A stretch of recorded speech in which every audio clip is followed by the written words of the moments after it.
Diane, I'm listening to a podcast, Black Lodge Trivia Night.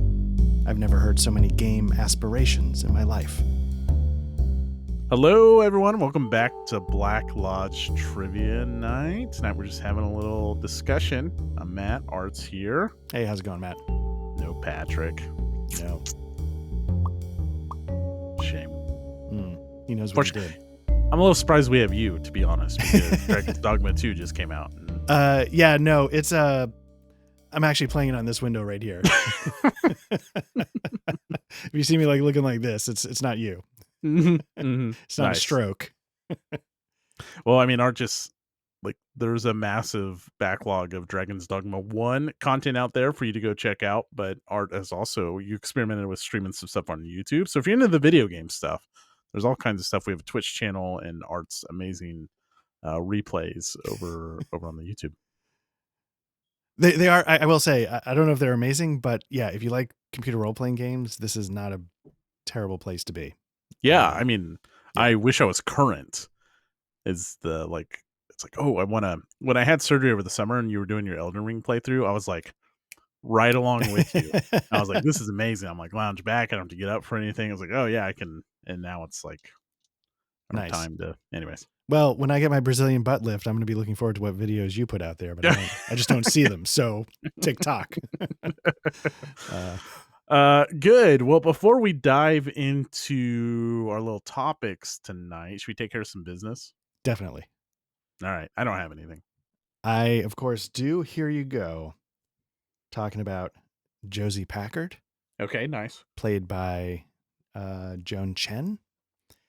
But Joan Chen was not the original actress that David Lynch had in mind to play that character. Do you know who it was intended for originally? Roseanne Barr. Oh my God. Got it in one. All right, you got to give me a hint because I don't know. So any kind of teaser. The actress that David Lynch had in mind was a former girlfriend. Oh, shit. It was Roseanne not Barr. No. Well, see, that assumes that I know David Lynch's ex-girlfriends.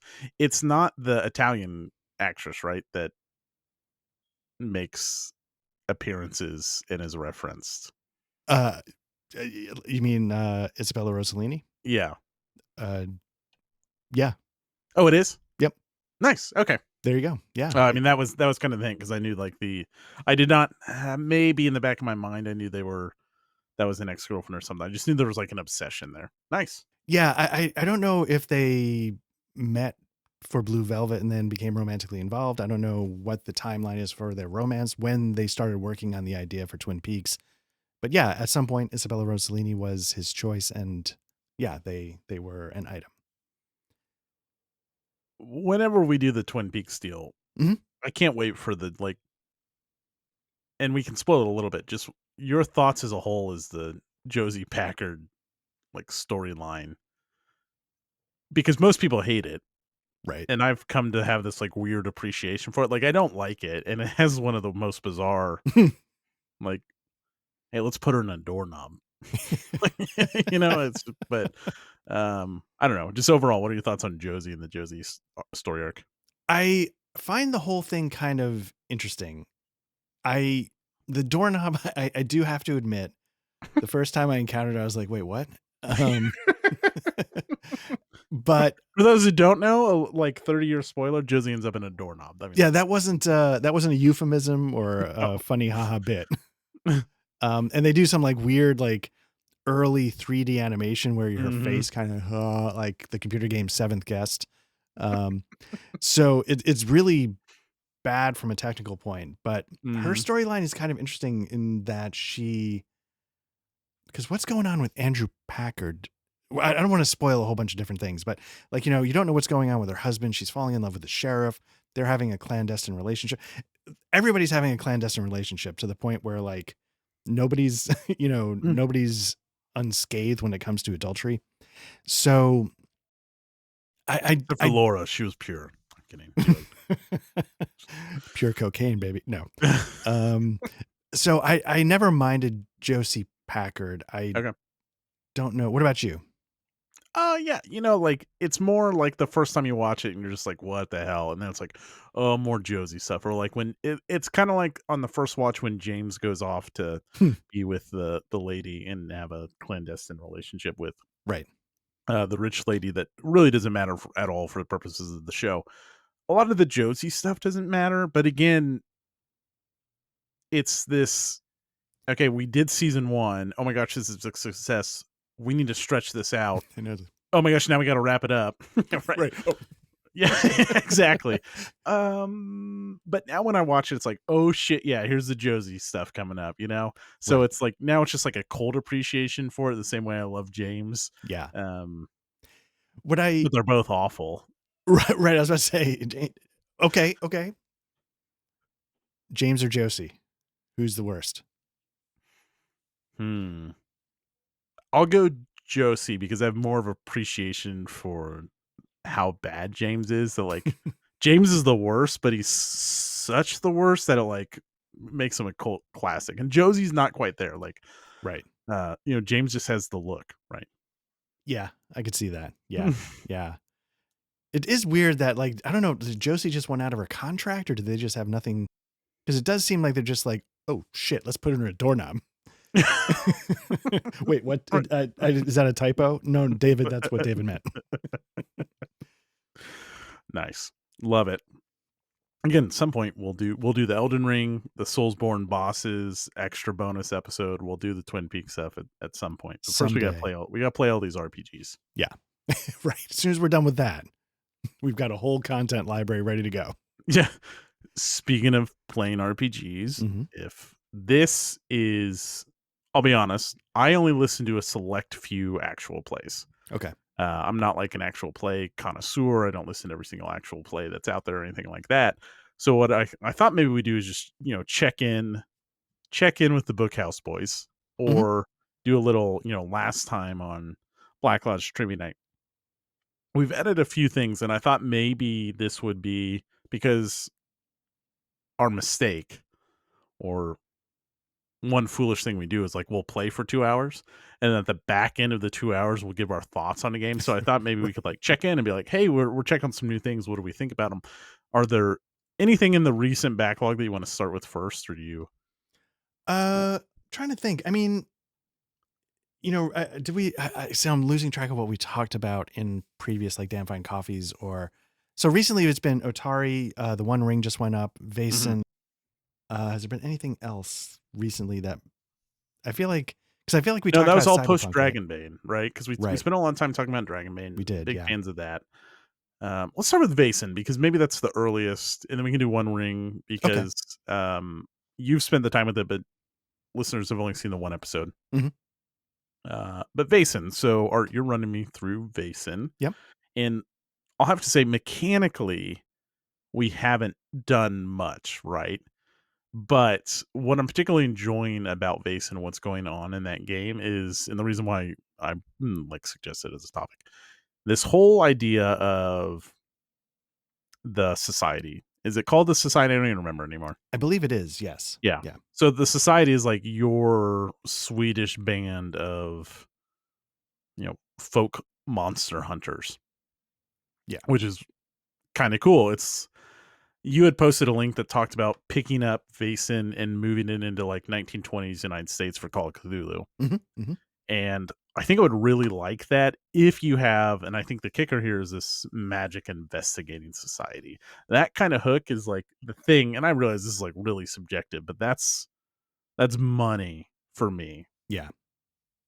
And that's standard in the Vaesen book. Like that's the whole premise for Vaesen. Obviously, you can do whatever the hell you want when you sit down and play Vaesen and make it whatever kind of monster hunter game you want to make it. But the premise is you are part of this society that is trying to right the wrongs of whatever's going on with these folk creatures.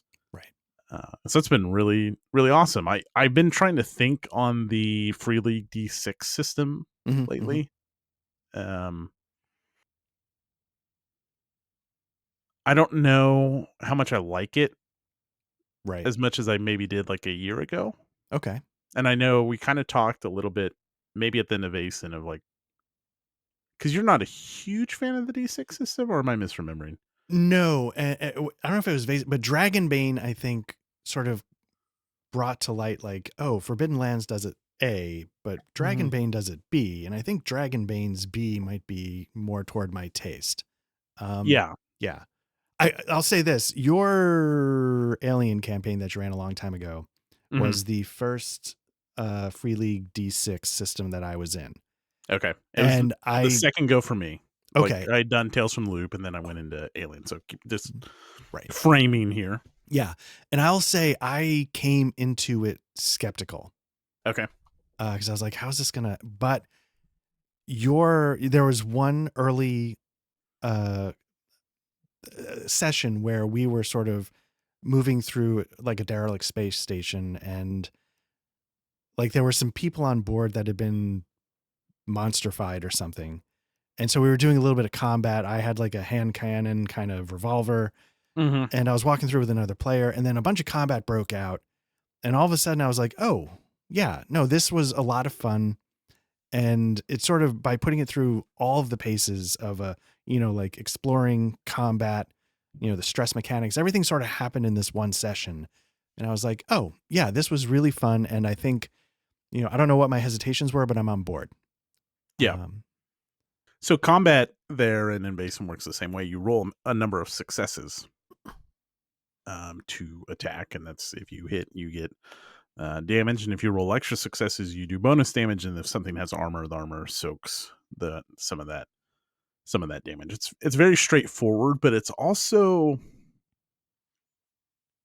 like if we're comparing meat to potatoes, I don't know if that analogy makes sense.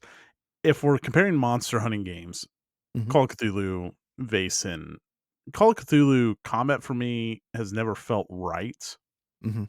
And I'm curious to see how Vaesen will handle it, because you're not necessarily gonna fight and kill these things. Just like in Call of Cthulhu, you're not gonna take down Cthulhu.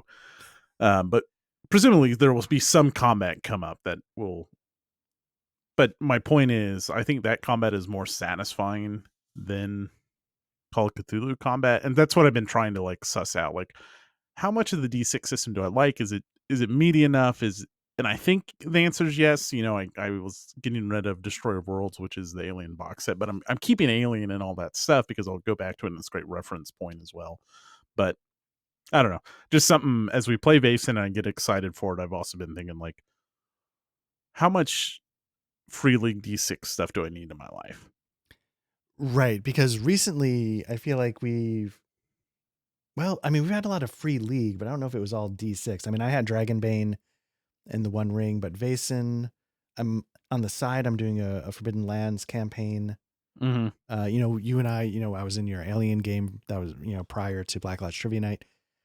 For me, I'll say this, like, I don't, and I think we might have said this during the Dragonbane discussion, like, it's like a Euro game where, like, sometimes the theme doesn't quite line up with Hmm. the innovative mechanics underneath it.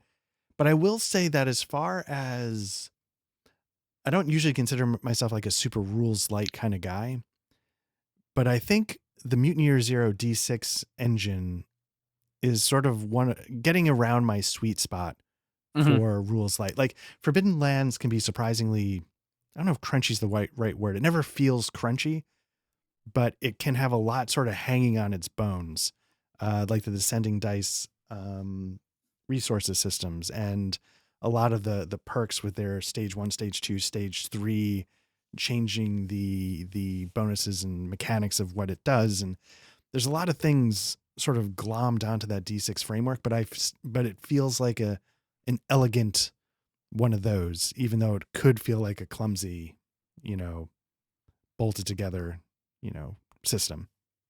Yeah, I think I agree with you. I think it is right around the sweet spot, and this is all coming up just because I'm trying to make space. Like, I don't like having a stack of RPGs right there, and then those games are like some of the stuff up here is for sale, so I want to like clean all this up behind me. Right. And so as I'm going through, it primarily came up with Blade Runner. Like, Alien is fine and safe, but and I again, it's a great system, but are you enjoying? Again, we've only had the one session, which was very um pilot episode, right?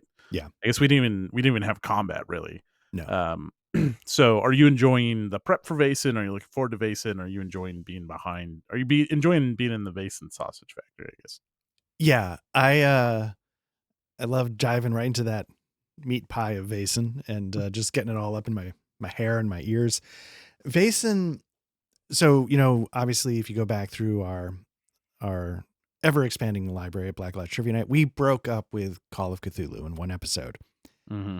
And I think Vaesen, and I'll try and include a link to the video I Mm-hmm. posted about using Vaesen to run Call of Cthulhu Be adventures, cool. because I think the problem I have with Call of Cthulhu, and maybe even to some degree like Trail of Cthulhu or whatever, it's a goddamn lot of shit to like investigate, stuff. Like I don't want to have like separate chemistry, archaeology, botany, biology. Like Fair. at some point it feels like so many mechanics, where what I really want is I want to find out what's going bump in the night and then get killed by it. Like Mm. I want to find out what happens in a Call of Cthulhu game. And what I constantly feel like is there's like, 35 different skills. There's all these different things going on. And I'm just like, and of course, because it's a D100 system and it's always a new character because you're getting killed, like your skill's a 30, so it's like, great. Like I failed again. So like at some point I'm just like, I just want to be in a mystery. At least Mm-hmm. that's my Yep. take on Call of Cthulhu. I always approach it as like, it's like really cool ideas for mysteries that could be kind of dark. They could go in directions you have no idea what they are because it's like cosmic horror. Could be anything. Right. And so like, I want to be there for the surprise. I want to see the story unfold. I don't want to sit there and like, did I get the right clues? I just want to enjoy the story, Mm. but I don't know if I want to go all the way as far as a PBTA. Fair. I think if we were to do that, you would need to have both push mechanics from Vaesen Mm-hmm. and Alien. If you were gonna do Lovecraftian horror, Call of Cthulhu, because you need the insanity mechanic, right? Like you need that threat of facing the unknown and the impact your has on yourself. Now, it'd be very cool to pick up Vaesen and plug it in the United States and deal with like, um, what's the word I'm thinking of for like what the Yeti and Bigfoot are called and the New Jersey Devil. Oh, I know what you mean. Yes, I'm Yeah. never gonna think of it. You get what I'm saying. Those things, like go look in those. You could do that, but also you could do this. You're investigating a death cult that is trying to summon Cthulhu, and you face that unknown, and then you bring in the alien um, kind of fear and pressure mechanics to Right, sub in for insanity mechanics because those aren't in Vaesen. right. And dealing with the unknown, like in Vaesen, you've already had the tragedy that's exposed you to the unknown. It's part of your character creation. That's what gives you the sight. And so you're not so much like dealing with like peering into the abyss Hmm. in Vaesen, but I think that is maybe it's an element we could hand wave. I don't know. It's always been an element in my Call of Cthulhu stuff, but Yeah, um, yeah, I'm just thinking about that. Also, it'd be kind of interesting to just like hand wave that, like, oh yeah, look, I'm peering into the abyss. That's scary as hell. right. Anyways, let's like keep going on. Yeah. Well, that's interesting. And again, like I'll find the link and I'll get it in the show notes. Their discussion involved the idea of like, well, Vaesen can't do. You sort of have to change the point of the game, right? The point of a Call of Cthulhu game is to go crazy and lose in a way. Um, Yeah, if the idea sure. is, eventually like you're going to deplete your sanity, or at least that's not fair. But I do feel like some people approach Call of Cthulhu like the idea is to go crazy. Hmm. And again, for what I was saying, like I want to know the story. So if going crazy is going to prevent me from seeing how everything comes together, I'd rather not go crazy yet. I'd rather, you know, I'd rather be like in an X-Files episode and get to the Yeah. end. Well, so then I think stress makes sense. That you don't have to change stress, and like you can have both push mechanics in play, right? Yeah. Like you can choose, like, hey, you can take this status effect, or you stress yourself out. But if you stress yourself out, you know that you have this water falling cascade. I think it Right. would be interesting to do a stressful vase in using and like reworking your own like kind of eldritch horror trappings. That I mean, I'd certainly be interested in it. I do think it would take some tweaking, but I get what you're saying. Like Right. you just want to play the Yellow King mystery. You're not really. Yeah, I get what you're saying. I get it. Although I think you're right. Like, I mean, I feel like sometimes the simplest answer is the best. I think like somehow tagging the alien stress die mechanic and boom, you're done. Just have both. Like Yeah. make it an option to your players. Right. And Trust them to maybe not abuse it. this is something that I'm just going to say the YouTube channel is called Raldanash. He's also got his Twitch stream. I think he's like, he might be German. He's doing a lot with Free League. He did some stuff for like the new Coriolis Kickstarter launch. He was running a charity stream game. So he does definitely a lot of Free League, and I'll include links and whatever. But yeah, I feel like that's the answer, right? You just, you merge this one mechanic into the other. Bob's your uncle, et cetera, et cetera. Yeah, well, I mean, you only do that if that's like what your players want to get. Like you said, if you just want to do Vaesen in a Call of Cthulhu do, and that's what you want, then great. But if you're like, I need more, I need this like threat from the outside, this mental threat. And you're right, it doesn't have to be insanity, but I think the stress mechanic lends itself to that. Like you're not trying to go insane, but you also realize like, whoa, if we don't stop this, right. And then your heart starts pounding, and then maybe you start getting sloppy or not. Well, let me ask you this. You've played more or you've run more Cthulhu. Is there an inevitability? Yeah, but I'm not an expert. Like, let's not pretend like I was still just a couple years ago completely new to Call of Cthulhu. This isn't like, oh man, I played Call of Cthulhu for the last 30 years. Right. But sure. When you consulted on the Call of Cthulhu line of products as an expert in court, in your experience with Call of Cthulhu, let me rephrase the question, Your Honor. Is there an inevitability to the sanity track depleting? Yeah, right. Of course there is. There is. Okay. Or you just retire. Well, at some point, because even now, I've never played like Horror on the Orient Express. Every Cthulhu adventure I've done, even with the idea of having this grander campaign that takes place in Kansas City, are all one shots joined together with this overarching theme. I've not done one of the big ones, Horror on the Orient Express, like I mentioned, or Mountains of Madness, or anything like that. Right. So I assume so, because just the penalties, even if you pass a sanity check, like you're still constantly taking sanity damage. And what the rules are is once you take so much, you're going to have lasting effects. So, I mean, at some point that character has to retire, or I guess not necessarily. Like you could be like, and then 3 months later, after spending 3 months in therapy, like your character's back. But right. That's why Pulp Cthulhu is also interesting. I think maybe we've talked about this, but it's very interesting. There's the board game, there's Arkham Horror, and there's Mansions of Madness. Mansions of Madness is like the more tactical version of Arkham Horror. That's like you going in the mansion, whereas Arkham Horror you're running around the globe, right? Then to compare Mansions of Madness to Cthulhu Death May Die. Okay, so kind of tactical deal. You're in both games. You're going in the haunted mansion, right? You're gonna figure out what this cult is up to. In Mansions of Madness, you're investigating, and you will go insane, and you'll probably die, and you'll lose. It's much like the Arkham Horror card game, where chances are you'll probably die. In Cthulhu Death May Die, the point of the game is very much to kill the thing that everyone is trying to summon. It is very much like Pulp Cthulhu, the board game. That's very fun. I actually maybe prefer Death May Die than definitely over Mansions of Madness. I don't know about the card game. That's neither here nor there. But there's something to be said for that, of just changing the tone of you're an investigator investigating in this thing, but you also know you're going to kick its ass, which is one pause with to bring it back to Vaesen. That's a concern with Vaesen, but I haven't seen it play out yet. In Vaesen, they are very clear in the rules. You will not win a fight against these folk creatures. You have to find some other creative way of solving the problem. So I don't know what that's going to entail. And so I'm very interested in seeing that play out, because that's just in concept. You're not supposed to defeat this thing, but we come from this background of Aliens, where it's just like run and gun and melt them down, whatever. Pick your favorite action movie. Yeah. Yeah.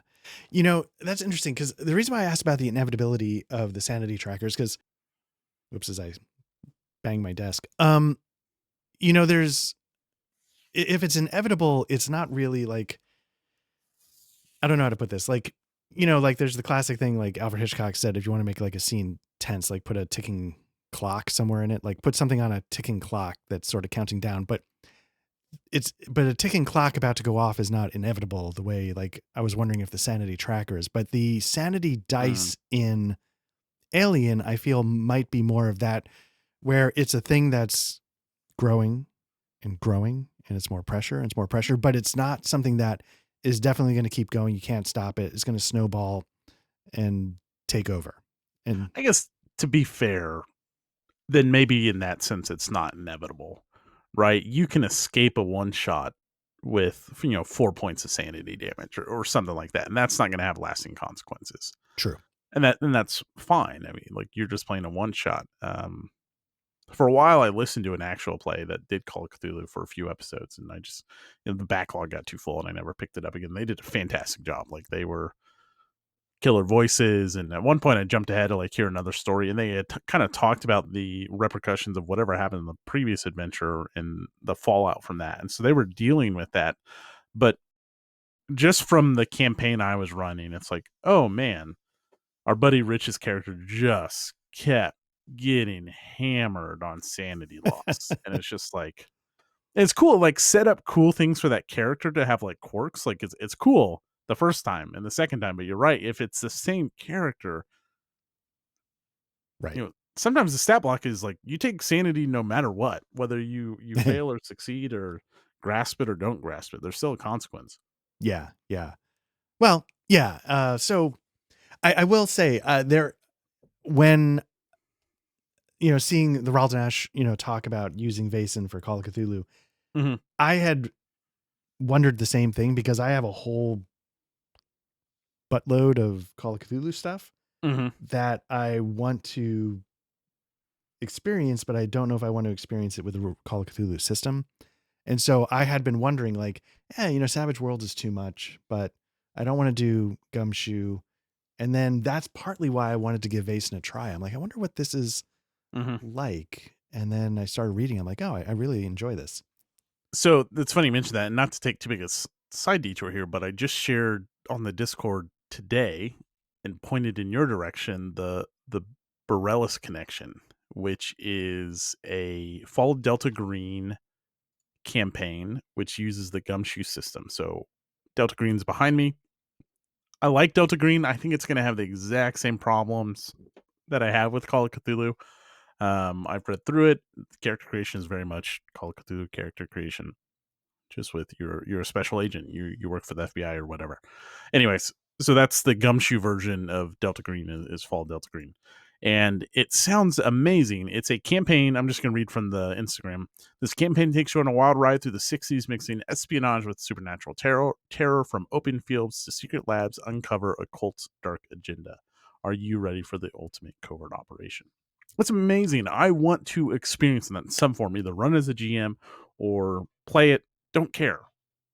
So many hooks there that sound interesting.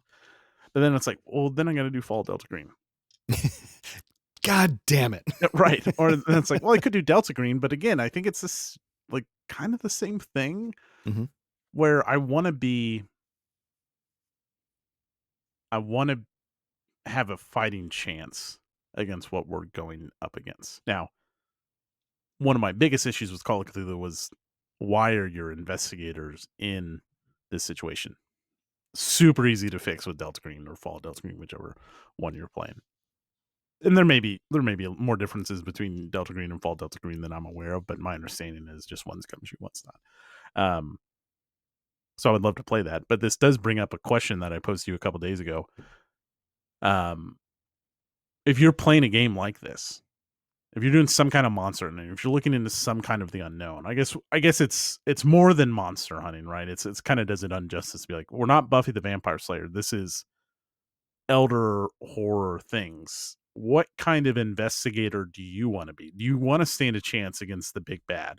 Or do you want to it's Hmm. hard for player Matt to erase the fact that like character Matt doesn't stand a chance in hell. Hmm.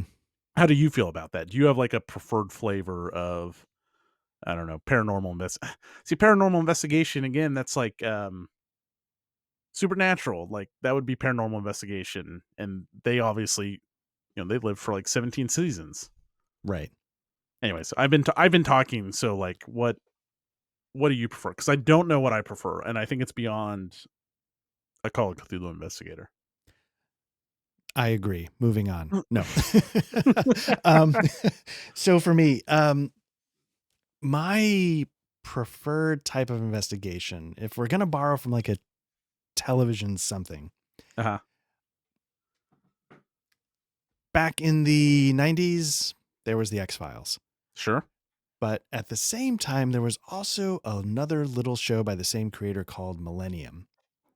Now, Okay. Millennium was a similar kind of darker story. The main character is played by Lance Henriksen, who was, famous as being the android in James Cameron's Aliens. Oh, okay. The third best Alien movie of the original trilogy. Oh. So that's for Patrick, and also everybody who's going to write bad shit on the comments on YouTube when I make this a short. It's it was more it was a little more grounded. It was about trying to uncover conspiracies involving cults.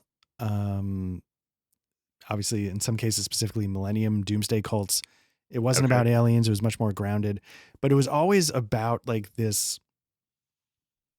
There's a layer that we're on, and then there's the layer where, somebody needs to shine a flashlight on it, and it's sort of this gunk that's under everything, and in this sort of conspiratorial sense, like it's not like, at the highest levels of power, the president is a doomsday cultist, but it was just that you couldn't escape. And it's actually going back a little bit to what we bring up, obviously, David Lynch, Twin Peaks, Blue Velvet's sort of that same thing, right? Where like you have like this veneer, but if you peel back the veneer, like there's a lot of Blue Velvet gets pretty weird, but Sure. the things that drive that are like, there's fear, corruption, all these things, smashing into each other. And so Millennium was like this ongoing conspiracy, the overarching plot held together, I thought, better about trying to crack, these cults, these doomsday cults, and the crimes that they were committing and blah, blah, blah. So that's a long-winded answer of saying I don't mind losing, but I want to know who I lost to. That makes perfect sense, and I think I agree with you, because the only way you deal with who you lost to is by something like Apocalypse Keys, right? Which we've flirted with. Mm-hmm. But in Apocalypse Keys, you're essentially like Hellboy or any of the other characters from Hellboy, or something like that, and you're toying with this risk of losing control at any point. And you can kind of risk it all. Like there's a move that each of the playbooks have where it's just like full bore. You got the flame horns and everything from Hellboy, and you're just going, and you know what, you might be like the cause of the end of the world if you do this, but also you're like saving the world, so it's all fine. Right. Like that's the only way you deal with something like Cthulhu. I'm not like trying to say like my painter or my thespian from the 1920s Kansas City is gonna like punch Cthulhu in the face and win. Yeah, that's cool in Cthulhu Death May Die, but I think you're right. I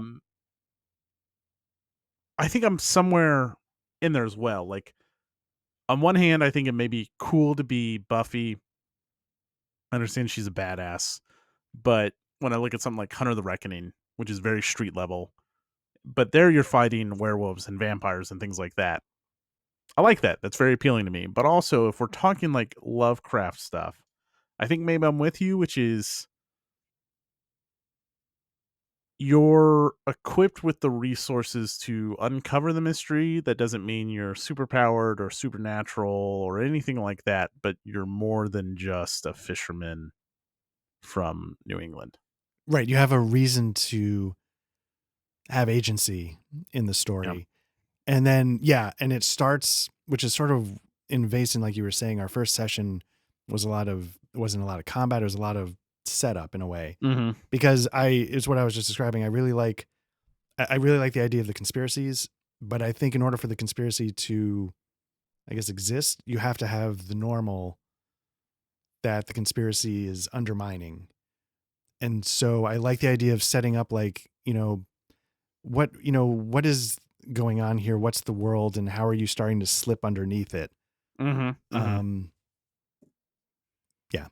Yeah, I think I could tolerate losing there. Like, I think that's fine.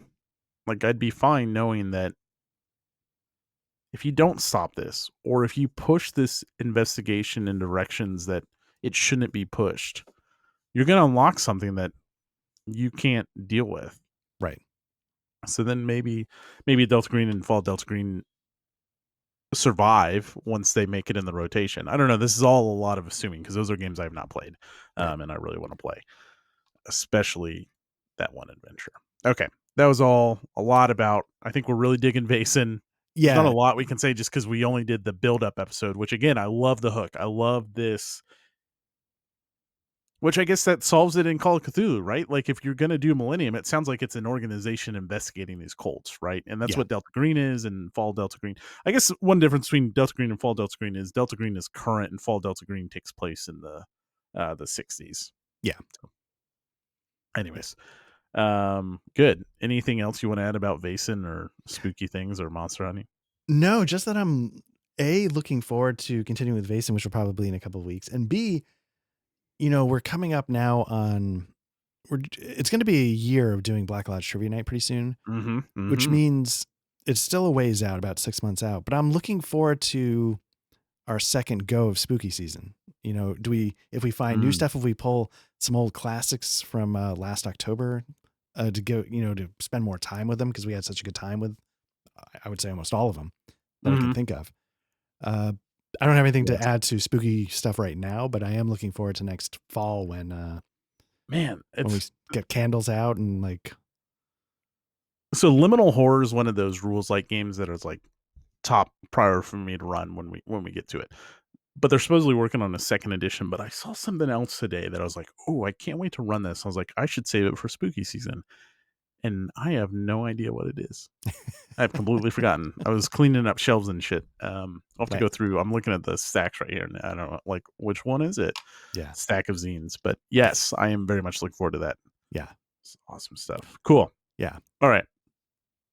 Art, you Mm-hmm. have started a solo playthrough of Free Leagues, the One Ring, Mm-hmm. second edition One Ring, correct? Yes, that's correct.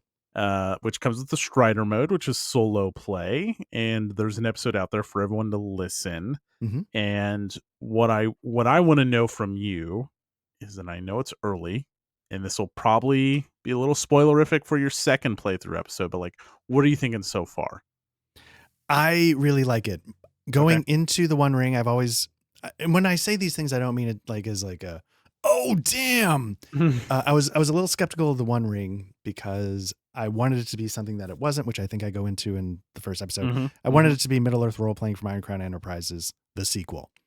It's not that, and that's just my nostalgia speaking. But and there were parts of it I was like, oh, I don't know if I like how that works. And this is so stupid because with any RPG, just either change it, homebrew it, make it work. Like, like who cares? Right. So there was Of no course. reason for these things to create hangups for me. Getting into it, I really enjoyed it. I I always thought like, oh, these mechanics are so unique. Having played different RPGs now in the last couple of years, I find that maybe they're not on some level. Mm-hmm. Playing a lot of Forbidden Lands got me used to the idea of what the One Ring's journey system sort of was. Mm-hmm. Mm-hmm. Savage Worlds dramatic tasks sort of reminded me, oh, this is what the council part of the One Ring is. Suddenly I was able to have, analogous experiences with other games, and it sort of clicked.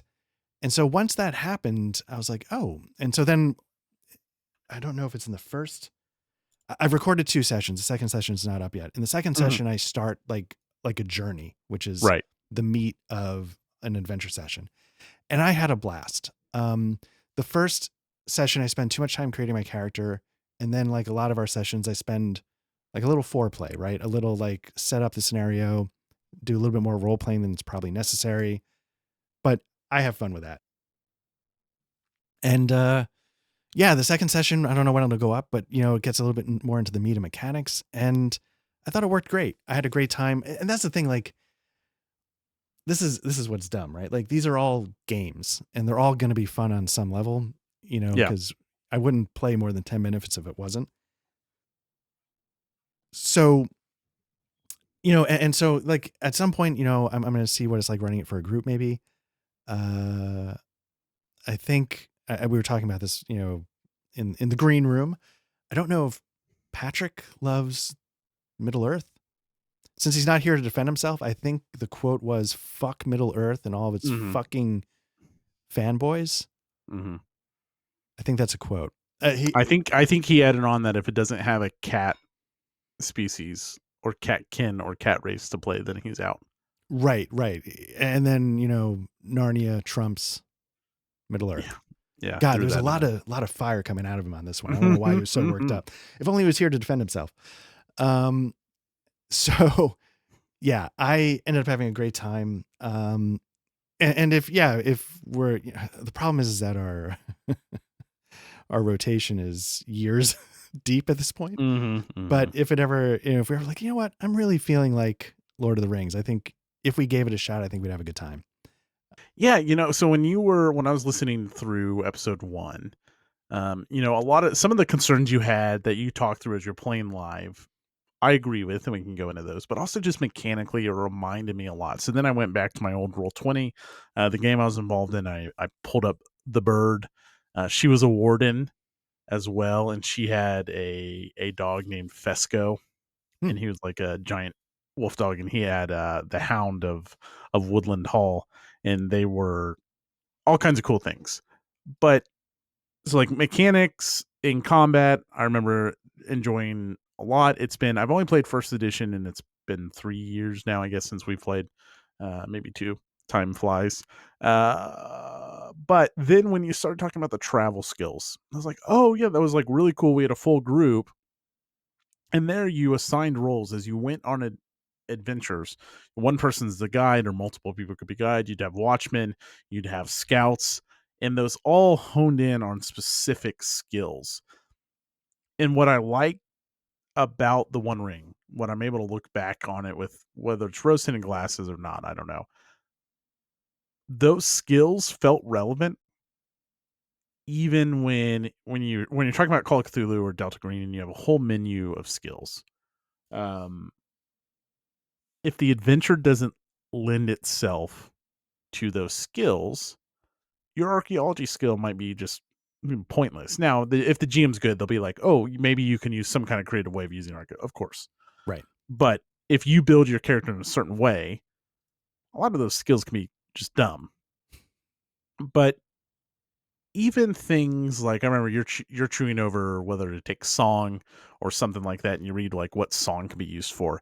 But when we played, those would come up in the social interactions, Right. or we'd be around a bonfire and maybe preparing a song would give a buff to the whole party before we go into combat or something like that. And so there was all of those things that are just kind of like dump stats Hmm. become relevant in the One Ring. And hearing you go through character creation, I was like, oh yeah, I remember when Carl's character gave us like a +1 to whatever it was, and he even like wrote a song and performed it and shit, and it was amazing.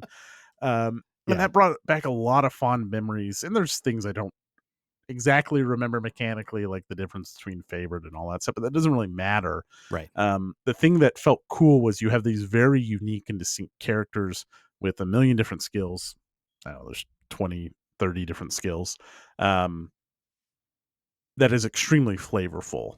Yes. Mechanically, I thought the One Ring was brilliant. My issue with the One Ring is the setting, and I think you touch on that a little bit, and I'll let the listeners go and listen to that. I love Middle Earth. I'm less of a Middle Earth fan than you are. Hmm. And you even admit like you haven't read Silmarillion or any of that stuff. No. Um, that's even like we're clearing a cave of. I want to be careful here.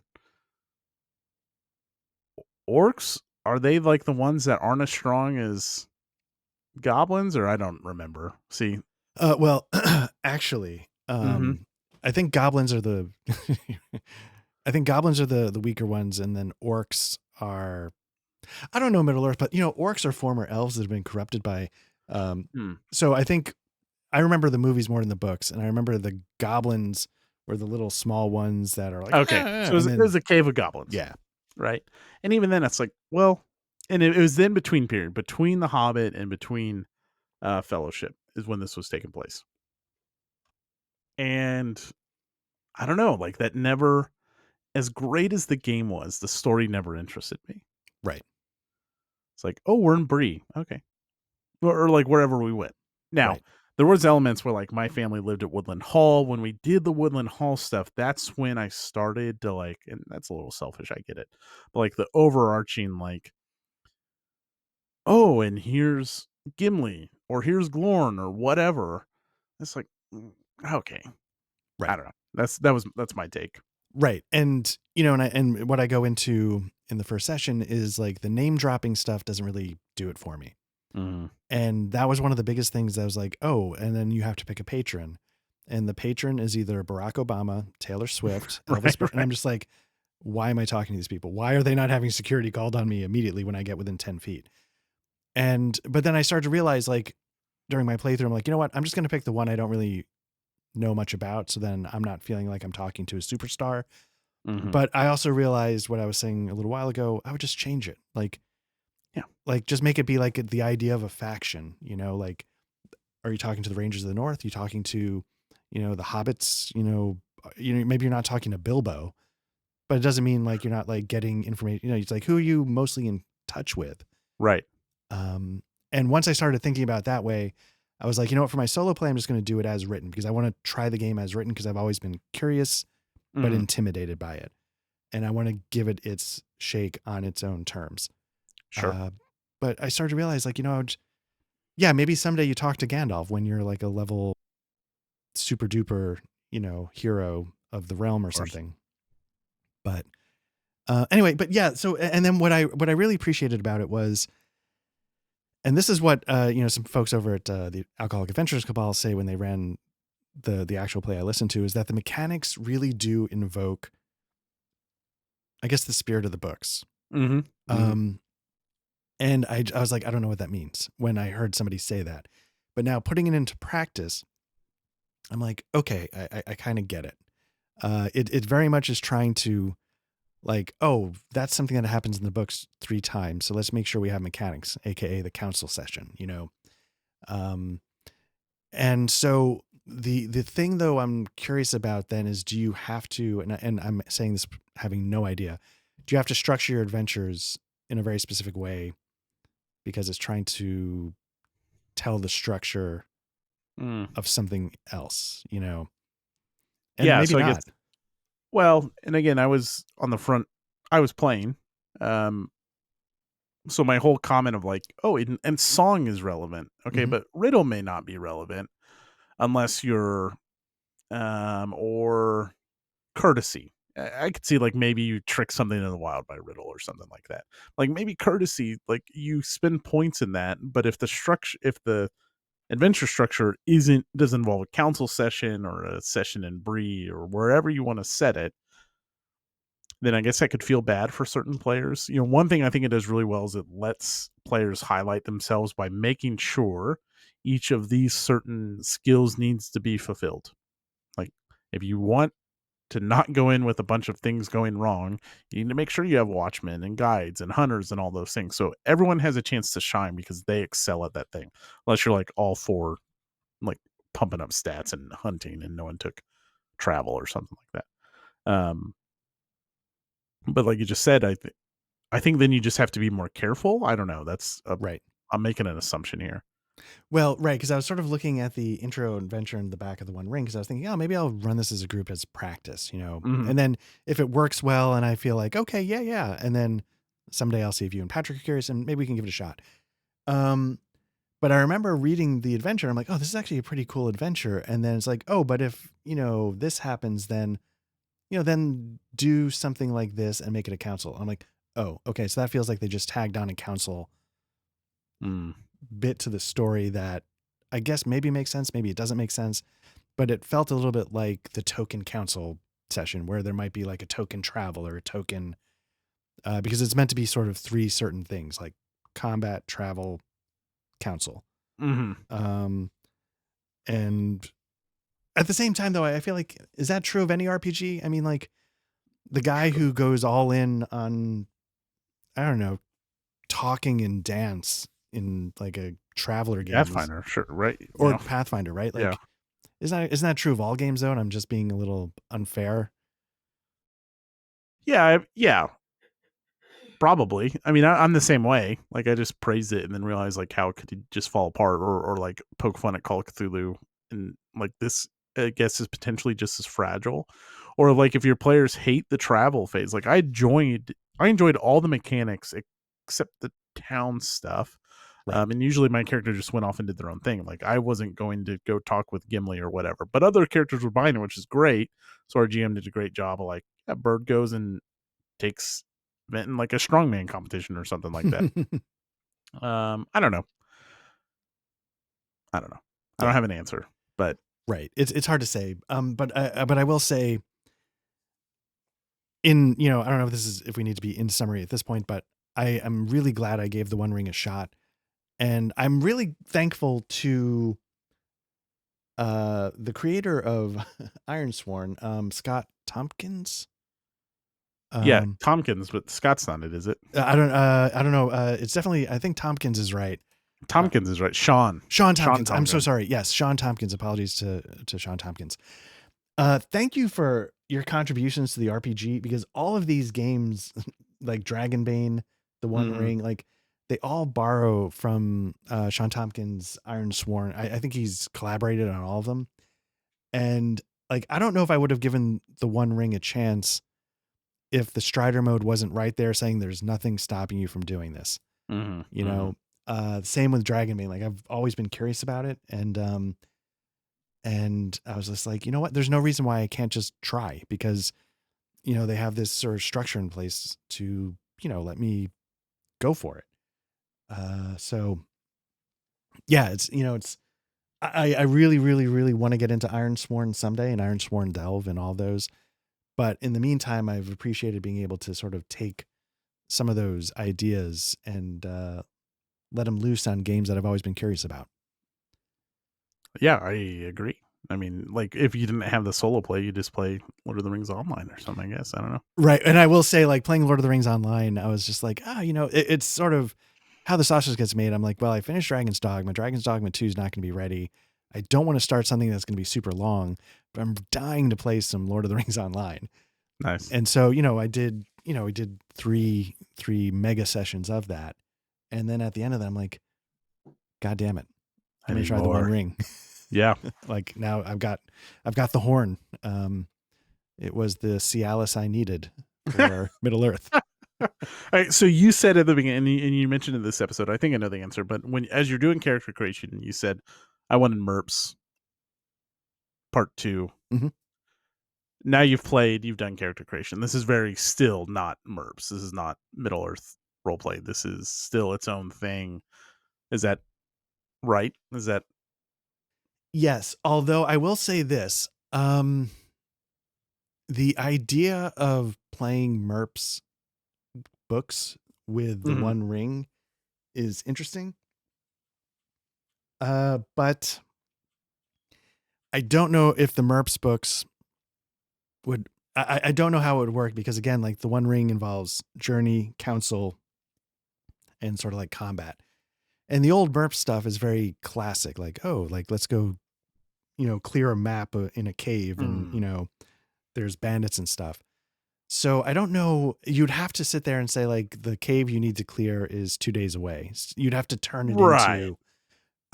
But it does Because make that's me. what Oh, sorry. Go ahead. No, go I was just gonna say that's what the One Ring devolves into, though. Not devolve, like, that's what it turns into. Like, you get to the destination, and then you have potentially dungeon crawl or something like that. But yeah, keep Right. going. And so you just have to incorporate that to make it all fit. But I think that might not be a bad thing, because some people, I think, criticize Middle Earth role playing for not quite feeling like a Middle Earth game, because there's a lot of magic. It's a lot of Mm. dungeon crawling kind of stuff like that. And so people who I think were true fans of the books were like, this isn't what Middle Earth feels like to me. Where for me, that's what it feels like, because I played the game before I read the books, to be honest with you. Mm. Um, Nice. So, I my order's all screwed up, but I do feel like, I feel like it could, yeah, I feel like it could work, right? And Sure, why not? and since nobody's going to make Middle Earth Role Playing 2, although they have made Against the Dark Master, maybe that's okay. And it's a stream, like, because Middle Earth Role Playing is kind of a clunky system that, is sort of renowned for being a bit of a dog in terms of overhead and the work it needs to run it. So I don't know.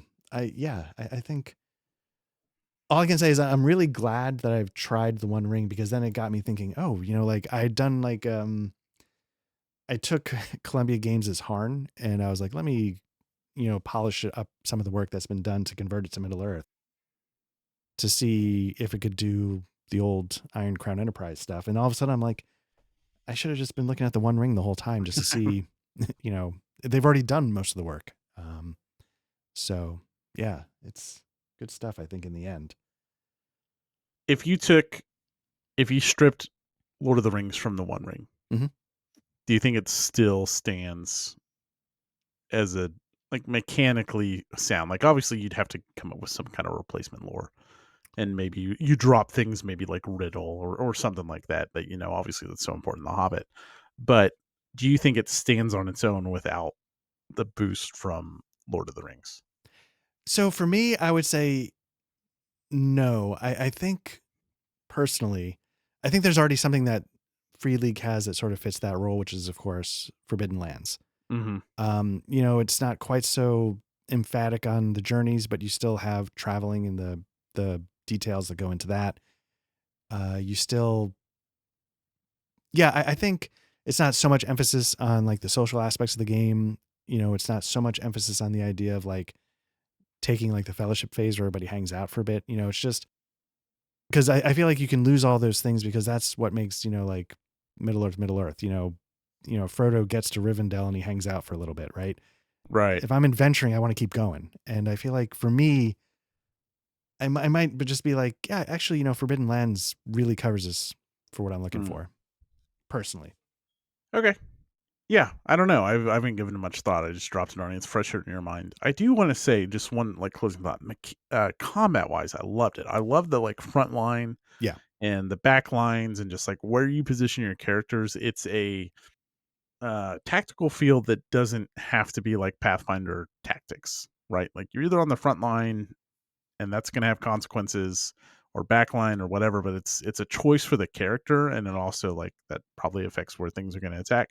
So I mean that could be put anywhere. I think the journey mechanics could be put anywhere. Hmm. Again, I Hmm. like the journey mechanics, but you're right, like the council and fellowship stuff. I don't honestly remember council phase even being a phase, but again, it's been a long time. I remember fellowship phase and stuff, but Right. anyways, yeah, it's fresher in your mind, but that's probably fair. Um, I will. Part of the appeal is certainly the lore. Right. Right. It really, that's what drew me to it, because I just did a bunch of hours of Lord of the Rings online. I was like, I want more. And to what you're saying about combat, like, I believe that I'm the type of person that likes crunchier, more tactical combat.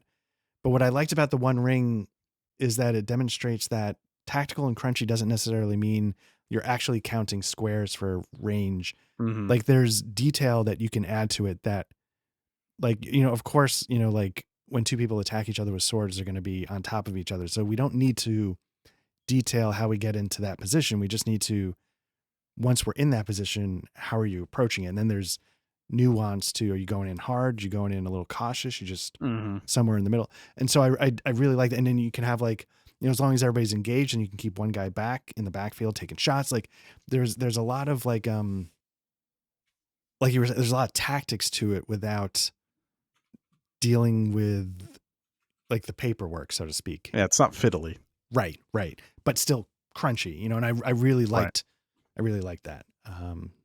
So And obviously One Ring came out, the new edition came out after the Free League stuff, but that's like present in Alien and Vaesen. You have the idea of areas, right? Like you still have a map and stuff like that, but even in combat in One Ring, when we played it, our GM ran us on a combat deal where it's just like frontline. I don't remember what it was called anymore, but like frontline, backline, whatever. right. So we weren't looking at the cave or anything like that. You're just there.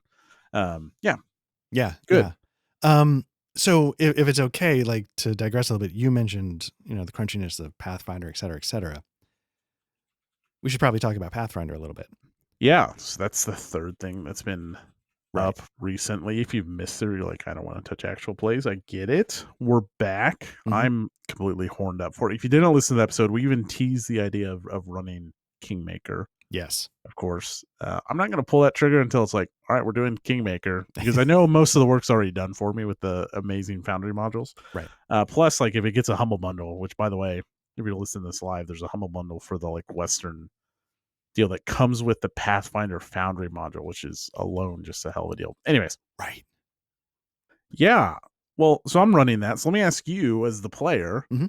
and everyone knows, like, I love Pathfinder. We'll talk about my in-person experience with Pathfinder Right. recently after this, but what are you thinking about it? Are you enjoying the crunch? Are you enjoying the tactics? I like, you rolled terribly. Like, it was just, if you didn't see the shorts or anything, like, It was bad. And it was bad, like, in a statistically impossible way because it was all bad. It wasn't like, 33% of the time it was bad as it should have been. yeah. It was just bad the whole time. It was the most impotent showing by a human being in an RPG in YouTube ever. But I will say I still really enjoy it, Hmm. um, for a couple of different reasons. One, I feel like the story is really good. I know I was talking about story with Call of Cthulhu and wanting to find out what happens. With Otari, like I want to find out what happens, and I like the sort of old school feel of clearing the dungeon to find out. You know what I mean? Hmm. Um, and I know I've said in different forums, like I didn't necessarily love old school essentials, but what I realized with Pathfinder is I still liked the idea of getting into a dungeon, rounding the corner, seeing a room full of monsters and killing them. Hmm. It's just I wanted some more oomph to it, and Pathfinder delivers that in spades. Nice. Not every Pathfinder adventure is going to be that way, especially the Fuck. adventure societies and stuff. But yeah, like, obviously this was probably intentional. One, it helps new players, right? Like, if you're new to role playing and you buy the starter box, you're not, you don't realize you're on train tracks, but like, you're in a dungeon. So good luck getting off those tracks. Um, well, I'm glad to hear that you're still enjoying it, but Definitely. uh, I just can't get enough of it. I don't. I still just making up characters for fun and stuff, especially with the, like I mentioned, the Humble Bundle for Guns of Alkenstar. Like, oh, what would my Wild West character look like? Like, what would my Gunslinger character look like? Things like that. Can I ask I think I can guess the answer to that, but is that part of like Galarian? Is that part of the same setting? Like, Yeah, yeah, okay, it's all. Hmm. okay. Um, I really enjoyed it, and the nice thing about it is that I feel like we've played 5 sessions ish because we had to restart because we sucked and died. Um, but I feel like we've barely scratched what our characters will be able to do someday. Hmm. And I'm looking forward to, even more so now with our new characters, I'm looking forward to the things that I'll be able to do 10 levels from now. And what that means mechanically and all the options that brings to the I'm table. very excited to see this as well, because levels 1 and 2 just feel so exciting because you're so fragile. Yeah. That's not always going to be the case. I just know, like, you're gonna get stronger, and we're maybe just whatever. But it's so thrilling right now because, as we saw with your character, like, things can just go so poorly, and how Pathfinder scales up is by +1 modifiers and stuff. And they're so, you're like, oh, a sword with +1 striking, like, that's so impactful in Pathfinder. That's why flanking is important, and tripping and shoving and doing those things matter in Pathfinder, because it changes the math. Yeah. Um, it is very exciting for me to just be like, I don't know what's going to happen. I don't know if these guys will make it out of this room. I'm glad that there's 3 characters now, to kind of give that extra oomph and extra healing that is needed, and mobility and things like that. But it's just like a little bit, just like, I feel like we're on eggshells in the best way, because these characters, as we saw, can go down at the drop of a hat. Right. That's awesome. But then just like you, I'm very excited to be like, what's very cool about Pathfinder is the progression is a roadmap. This skill leads to this skill, which leads to this skill, and then now you can take an archetype and you can do this, and then having these prerequisites open up these things, and that's present with your class and your heritage, and everything has. You're looking back at what you've done to see what you can do going forward. That's what a prerequisite is, right? And so like I've mapped those things out to just be like, this is what I'm going to be able to do at level 6, and I get like this cool um water and air combination move and all that stuff, and I can't wait to see all that stuff. So but it will be different because I just know we're going to be stronger. But then I mean enemies just get wild, so it's cool. Right. And also the other great thing about Pathfinder is I don't know too many systems. I mean, I know D&D has tons of these books, but like Pathfinder is known for having adventure paths that are just classics. Kingmaker is one of them. And so they've given you like a really fascinating way to get to level 20 or whatever and unlock your character with a really great story. They've also done, which we like to bounce around between systems. They've also made a push for not everything's going to be level 1 to 20 anymore. Fists of the Ruby Phoenix, I think you started either level 6 or 8. The new one, the one that goes back to the location when the very first Pathfinder adventure, seven dooms for Salt. I want to say Salt Marsh, but Sandpoint. I think that's like 6 through 16 or something like that. So like they're giving you, and maybe it's like 6 through 12 or whatever. But now they're starting to do these adventure path modules that aren't 1 through 20, meaning you can do something a little bit shorter and it's all broken down into chapters. The one thing that I'm still they have a very interesting story going on right now that's going to lead into a new adventure. I want coherent writing. Right. That's Paizo's biggest deal. Now, sometimes you get an all-star team and it doesn't matter, but when you have potentially 6 different people writing the 6 chapters of the adventure path or whatever, like it can be an unnatural thing. I haven't played them though. That's just like what I've read. Sure, it'll be fine when we play those things. Right now, they have this whole like one of the gods is going to die, and that's going to Interesting. lead into this big adventure. And so they've been like telling that I think they're on part 7 right now that you can go read online, and they're teasing like which god will it be. Some people thought it was going to be Nethys, so they could change the name of Archives of Nethys as like the official rules, but who knows what it's going to be. And they've dropped all kinds of teasers. That's going to lead to this new adventure path that I will eventually deal with gods in a very upfront way. So that'll be interesting. Oh, interesting. I had no idea that was all Yeah, going sorry for on. the detour. Yeah, No. it's been fun to follow. Who It's a little bit like Magic the Gathering. I don't know if you've ever followed like a story block in Magic the Gathering in like recent history. They used to have Magic the Gathering novels. Oh, And really? now when a new set comes out, it's these pieces of story that drop over parts leading up to the set release. It's still pretty good. Sometimes, most of the time, I think it's fine. This is kind of what it is. That's interesting. So now, one of the things you mentioned, if it's okay to sort of go back a little bit, Yeah. there's a third character that you introduced Oh, yeah. into our party because we got our ass kicked the first time. And that character is a kineticist. Yeah. Which I have heard you describe as one of the best classes you've ever experienced in a role-playing game. And I'm curious as to why. It can be anything you want. It can be a tank. It can be a healer. It can be support. It can be range. It can be melee. And the thought behind it, I think there are some broken skills that other people pointed out. Obviously, we haven't played with them. Crafting it is so satisfying just because it is a jack of all trades, but it's a jack of all trades that you're narrowed in. So you're not a master of none. You're a master of the trade you want to go into, but you're not shoehorned into. Just by picking kineticist does not mean you're excluded from being a tank. Got it. Okay. Right. So like you can go earth or metal or basically you pick 1 or 2 elements to start and you can keep adding elements. Like by adding an element, maybe you forgo I mentioned like you get a cool combination of let's just say water and air or wood and fire. you can forgo that to then add another element, and that unlocks some other cool things you can do. Um, it doesn't use a spellcaster either, so you don't have to prep spells. Which isn't a bad thing. Like I like that. That's a fun mechanic. It can be prohibitive, but I understand what's there. It's just really well thought out, and like you don't use weapons or anything like that. It's really cool. But I feel that about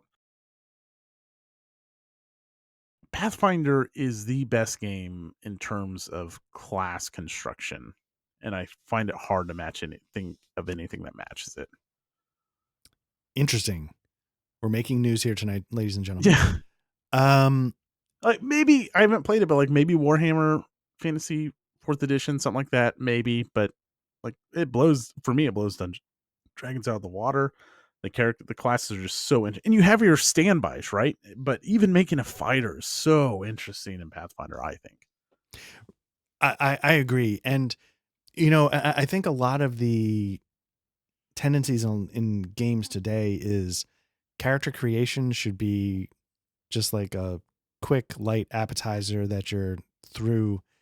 And Pathfinder, at least for me, because I haven't done it a lot, it is not that. It's not just this thing's like, okay, just pick your 5 things. Here's your standard set of weapons and let's just go. Mm-hmm. It's really something that they want you to sort of marinate in a little bit. Think about it like, are you going to take this or that? Are you going to choose this kind of idea? And I think you could argue that I don't want to say it's more work because it's meant to be fun, but like it invites you to really get into it right from the go. Sure. And I think there's so many extremes that like one, you can just pick, right? Like you could just do it. You could just pick like, oh, cool. I'll take this sounds neat, whatever, you go on. But then I think it's more rewarding to, like you said, marinate in it and think about the future progression. You don't have to.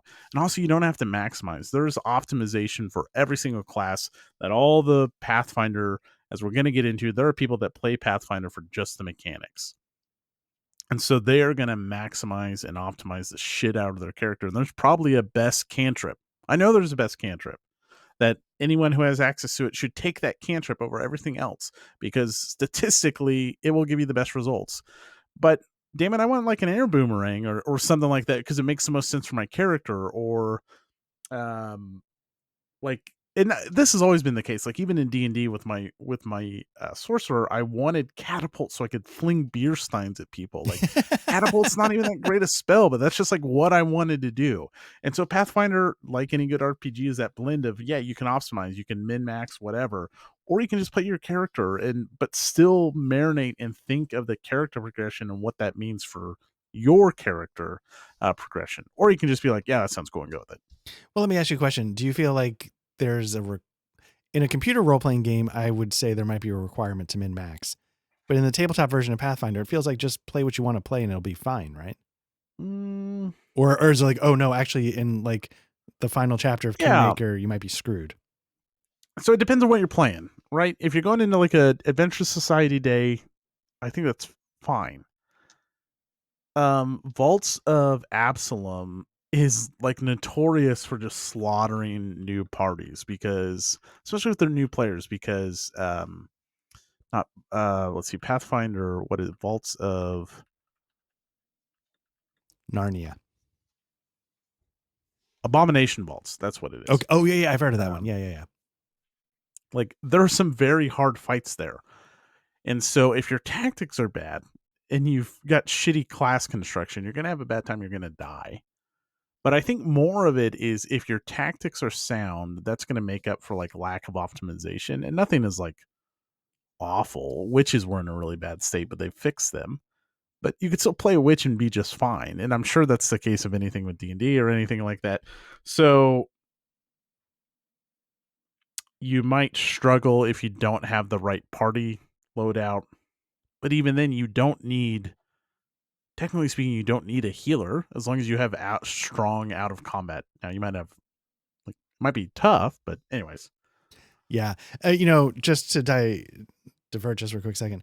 If anybody's looked on the channel, like one of the playthroughs I was doing of a computer role-playing game was for the old classic Darklands. Mm-hmm. And I petered out around 17 sessions in because I realized my lack of party optimization was going to kill it for me. Like I couldn't really progress because I hadn't gotten the things I needed to do. I did other things incorrectly.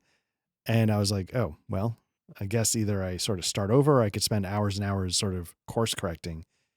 But and in a computer game, maybe I can, I mean, I wasn't going to do it now because I'm an adult with things to do, but maybe as a kid, I might course correct or I would start, I don't know.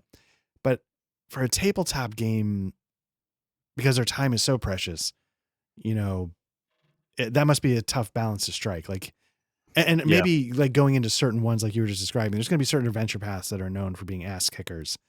You know, Tomb of Horrors for the, you know, D&D is one that like, you know, you're going in there and it's going to be tough. So you might need to bring a different mindset to the table.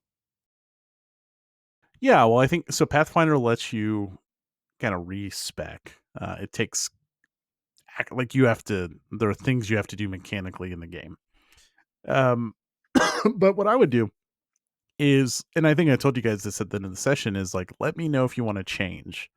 Because if we keep these characters and we do the Atari thing, whether there are Kingmaker characters or not, I'll leave them open for a couple levels. Because if you're just like, oh, I hate this type of druid, like I want to stay a druid, but I don't want to, you get what I'm saying? Like, because you can optimize and because this ties into this and you need these prerequisites, like you should be able to correct those mistakes. And that's how Pathfinder Adventure Society does it. I think you can like rechange your stats up to a certain like level 3 or something like that. That makes sense. I mean, you mentioned Pathfinder Society a couple of times. I don't know if there's any concluding things you want to say about this, but if not, I wanted to ask you a little bit about Pathfinder Society. Yeah, so I did a Pathfinder Adventure Society game day and I was late to get on. So they added, so there's 2 tables and I wanted to do the level 1 through 4 adventure. Um and they added a third table for that because there's uh sorry, there's 2 tables. One was a 6 through 10 or whatever, one was a 1 through 4. They added a second table, the 1 through 4. And the adventure was fine. It was pretty fun, but my takeaway, and we asked our buddy Bill, or I asked our buddy Bill on the server, is this how it typically goes? My experience was everyone was there for the mechanics. And this is just a problem with my expectation. I'm not knocking anyone I played with. It was a great group of players. Like people were like pre-rolling combat deals and it would come around and be like, yep, okay, I missed, go on. And it's like there's no, and I come from this group of playing where it's like, and I draw my battle axe and I swing it. And whether it's like even in detail or not, you're still like talking about what you're doing. So like I was like, well fucking I'm still like, I'm telling them like, and I pick up I was playing fire and wood there, like, and I like pick up like burning leaves that I have swirling around me. Like, I'm still gonna do this because this is what I enjoy. But there was no role playing, is what I'm getting to. Right. It was people are there for 4 hours and they want to get their Pathfinder Adventure Society rewards, and they don't really care. And it's kind of a generic adventure, right? Because they churn these out to do this kind of thing. But it was so mechanically driven that I was just like, whoa, this is not the kind of role playing I want to play. Like it was more like a board game experience, if that makes sense. Right. So Right. And just for people who might not know, the Pathfinder Adventure Society is sort of like an organized structure to do like sort of pick up and play like random group sessions, right? It's meant to Mhm. be something, and then but to that, there's also like this overarching, you were saying get your Pathfinder Society rewards. Like there's specific things you get for participating in these types of adventures, right? Yeah, so like you track your progression through Paizo's system, and you get faction rewards, and maybe you can buy things, but even like the economy is kind of weird, so I'm not going to go into detail to that because you can't like go buy the best weapon in the game. It's kind of weird how it all works. But anyways, like you get rewards, money, potions, those types of things, and at some point maybe you get a boon which like lets you use a rare heritage, or all the classes can be played, even though like a gunslinger's uncommon. If you show up, you want to play a gunslinger, you can play that. But other uncommon and rare things you can't play necessarily. And so you unlock rewards, let you do that. And there's meta plot and all that stuff. And so the premise is always you're working for the Pathfinder Adventure Society and you get into some kind of shenanigans. Okay. And they're Okay. all short. There's some 2-part ones. It's like here's part 1 and here's part 2 of the same adventure, but generally they're very much you sit down, you come for a night, you play. Okay. And so you gave this a shot. It was 6 players, 1 Okay. GM, 6 players. Yep. And like you were saying, people are just there for the mechanics. So did you find, as somebody who is trying to bring a little bit of role playing to the bedroom, were you sort of at odds with this sort of other approach, or do you feel like it all sort of worked to do your own thing? Because you're playing with a random group. People are going to bring what they bring. Right. And I think that's some of it. Unless you're playing with like a really trusted group, I don't know. Like some players role played and that was great. I shouldn't say everyone was making. There was one guy who had this like great Australian accent. I thought it was hilarious. Not everyone engaged with it. But I was like, yes, please do more of that because you're one of the few people role playing at this table. And like one other guy was new, but I don't think that we were at odds. It's just people had different expectations. And that's hard to bring together anyways. One, you're bringing 6 different people with 6 different levels of experience. 2 new players, one guy who like at our table like heads up or works to heads up the Pathfinder. I don't really know, but like he does a ton of this shit. Um and so 6 different experience levels, 6 different expectations, 7 if you include the GM. And like the GM itself, he wasn't much into role playing. But I don't know if that's me and my expectation was I'm going to go play a role playing game. We're going to role play, or if it's just like, and this is why I asked Bill, like if you go to Adventure Society Day, he's like, yeah, most of the time there's not role playing, especially like if you go to a con, it's yeah. Which, I could see making sense, but I guess it sort of raises the question. Um, you know, how important is role playing? I know it seems like there's an obvious answer to this, but obviously we just described Mhm. people where the answer Right. was not at all. But for you personally, how much role playing do you want? How much role playing do you want in your games? I always want more. Like I never feel like there's enough. Now the problem is now I played Huckleberry Finn, all right, freshman year of high school. Nice. So I am a thespian, but I'm not a good one. And so even though I always want more, I know it's extremely hard to do. Even if you're playing something like Vampire the Masquerade, maybe that's not the best example because that is such a narrative and role playing heavy game. And I've only played it one on one. And I feel like when you're doing one on one, that lends itself to more role play. So I want more. I always want more. I never feel like there's enough. Um, what about you? Pass. No. For me personally, so growing up as a kid, I would have said not much. The main Mhm. game I played as a kid was GDW's version of Twilight 2000. And basically we played it as, we've got our characters, but just tell us what's over the hill so we can start another firefight. Right. And that's how we approached it. It's sort of like a tactical combat game.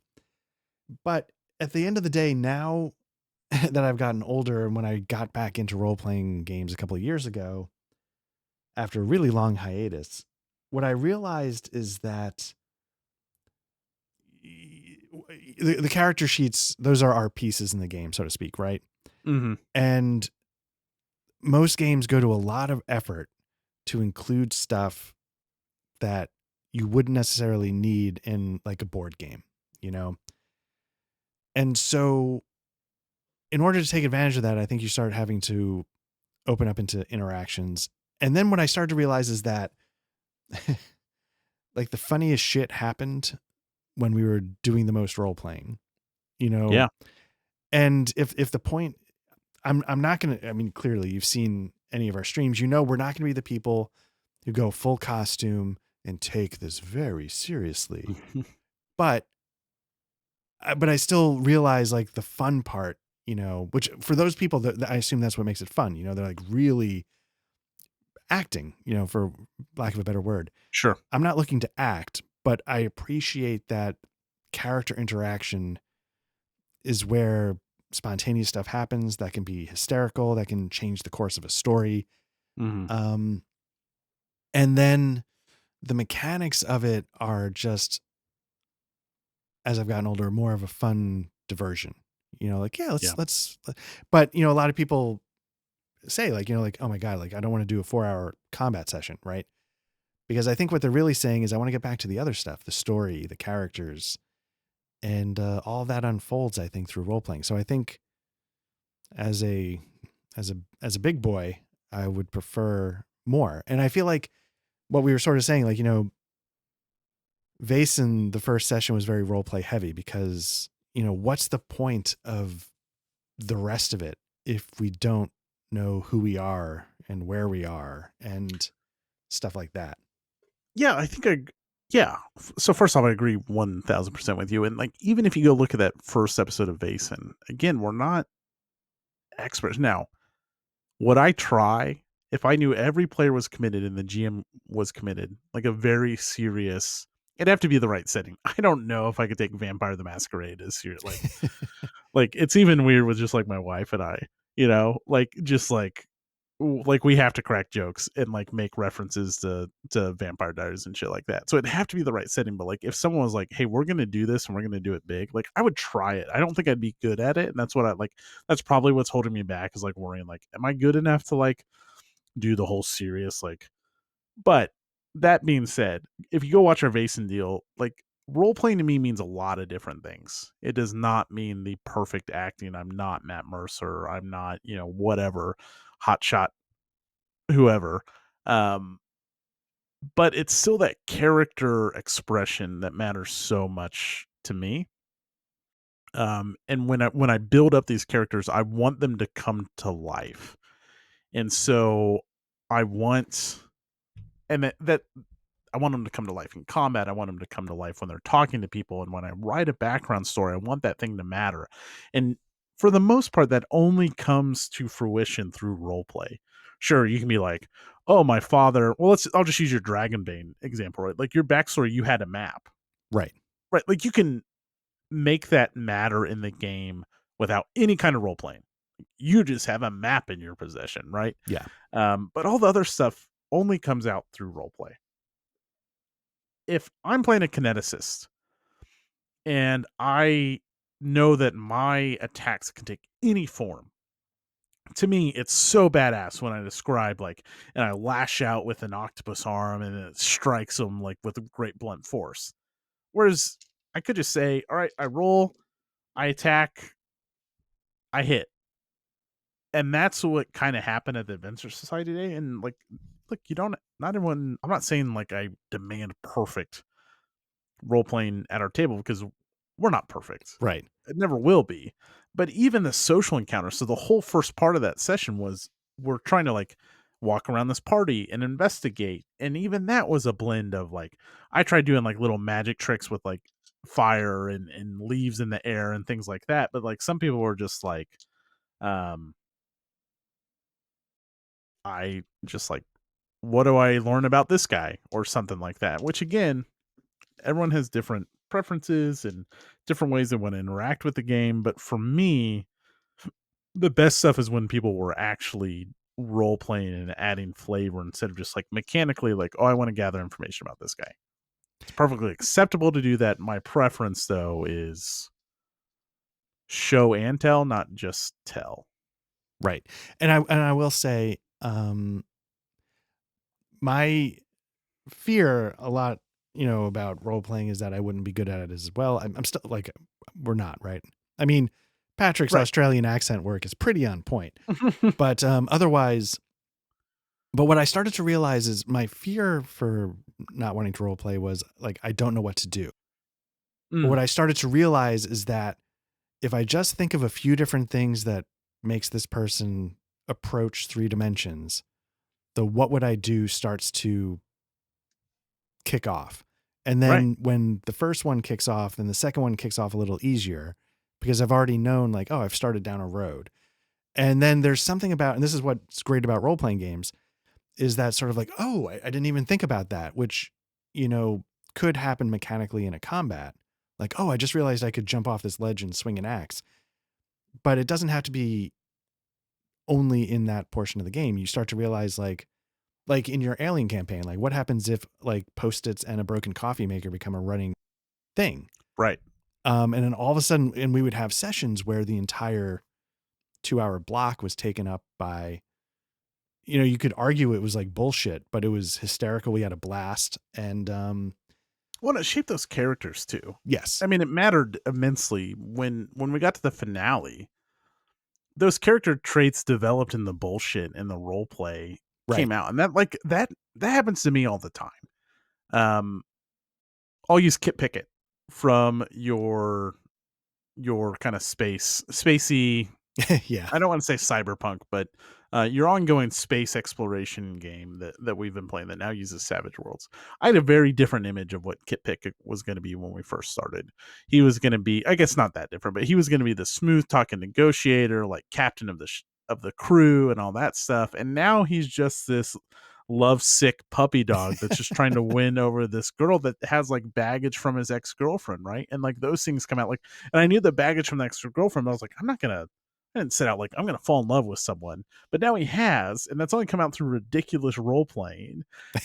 And now that changes how he acts in combat. And the same thing, funny enough, in my Curse of Strahd game, I've romanced an NPC there as well, and now that's like directly impacting where that character wants to go. And those things only come again; they only come out through role playing. If Arena is just this person that falls around in Curse of Strahd, I don't care. But now that like she's the love of my life, it's like, well, that's going to drive every character decision I make. So Right. And like in the computer game space, a lot of people talk about the idea of emergent gameplay. And it's yeah, like this holy grail that like I don't know, but more like Elder Scrolls games. They're chasing like Starfield.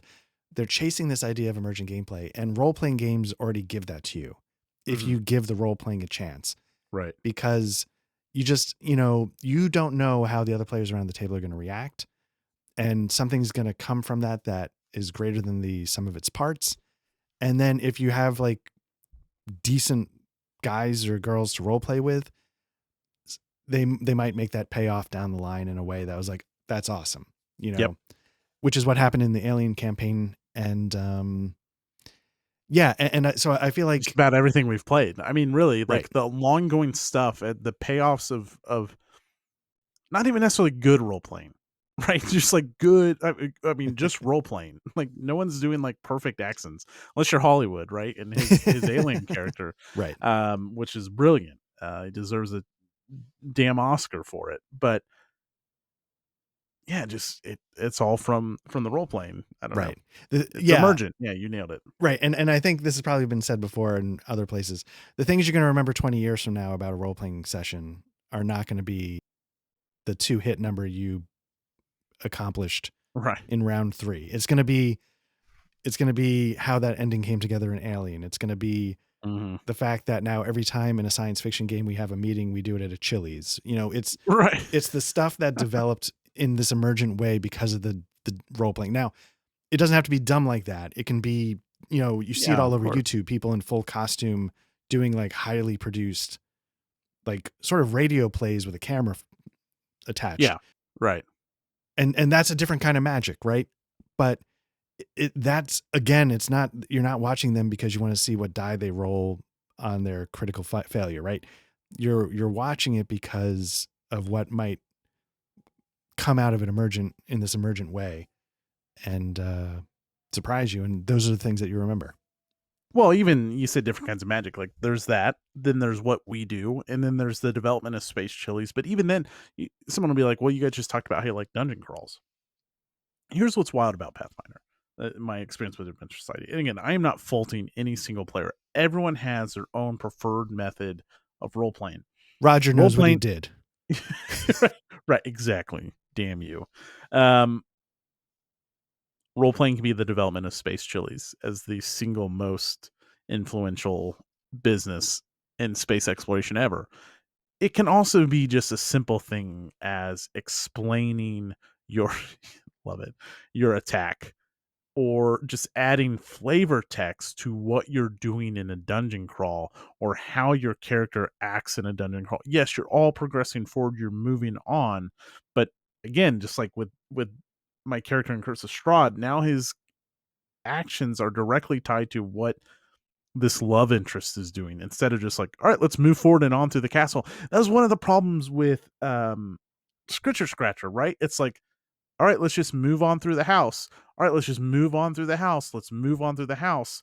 And that's not maybe that's not a role playing thing. Maybe that's just bad scenario design, but it gives your character purpose, and it can look in anyways. It can look in all kinds of different forms. And where I was going with this, it can be as much as, and I pull out my axe and I swing it down, and just describing what you're doing, and even that was missing, which was just so shocking to me. Again, people prefer it. That's their cup of tea. I get it. But even then, it was just like, yeah, I do the thing and it missed. Okay.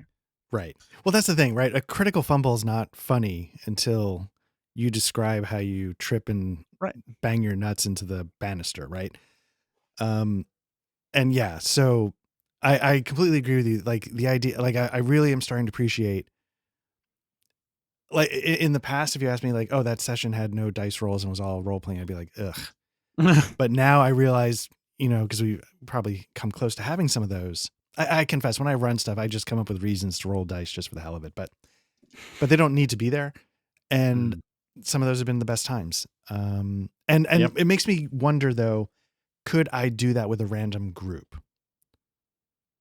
I'll say I could, Yeah. because I've gone to the same place and they do open RPG days. And that's where I first played Tales from the Loop. And it went off, everyone got into character, and it was a range. Like one dad brought his, how old were they? 10-year-old child, Oh, myself, another person my age, and someone a little bit older than us, and then a GM who's probably like 30 years older than me. So somewhere in their upper 50s or early 60s. And so my point is, blend of different people. And we were all still in varying ages, and we were all still very much able to come in and start playing the role of 9-year-old children in the early 90s, or 10-year-old, whatever, however old you are in Tales from. And everyone role played different levels. I even remember like one, like I got so wound up, like I was so into it. Then like I knew this guy because I see him at the game store, but like reached out and smacked him on the arm. I'm like, I am so sorry. But like in character, my character was smacking this character on the arm, and I'm like, I am so sorry. I realize I just crossed like so many lines. I'm so X sorry, but it was card. just like so, yeah, right, exactly. But that aside, even with complete strangers, you still find a character, and maybe you're a little bit more reserved. You're not like doing the like, yeah, I'm not trying to romance everyone at that table, but apparently that's my go-to role play move. Like, oh, single individual, sure, let's try to charm them. Hey, girl.